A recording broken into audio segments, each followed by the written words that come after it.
대법원이 박근혜 전 대통령이 받은 국정원 특활비 중 일부를 뇌물로 판단하고 사건을 서울고등법원으로 돌려보냈습니다.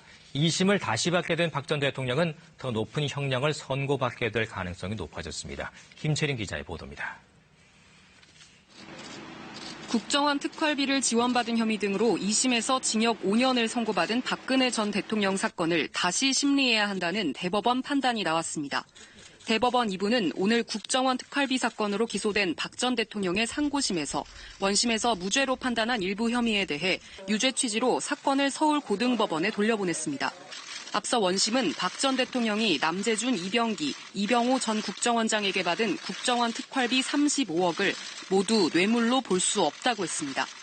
대법원은 그러나 이 가운데 이병호 전 국정원장이 2016년 9월 건넨 2억 원은 뇌물로 봐야 한다고 판단을 뒤집었습니다. 당시 이 전 국정원장은 대통령의 별도 지시가 없었는데도 자발적으로 특활비를 줬고 인사권자인 대통령 역시 이 돈이 뇌물이라는 점을 알고 있었을 것이라는 판단입니다. 대법원은 다만 나머지 특활비 수수액 33억 원은 국정원장들이 횡령금을 내부적으로 분배한 것이라며 뇌물로 볼 수 없다고 했습니다.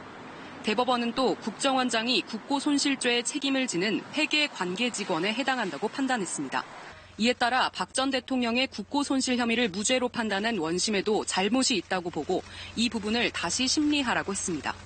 오늘 대법 판결에 따라 파기환송 재판을 받게 된 박 전 대통령은 징역 5년에 추징금 27억 원을 선고한 2심에서보다 더 높은 형량을 선고받게 될 가능성이 높아졌습니다.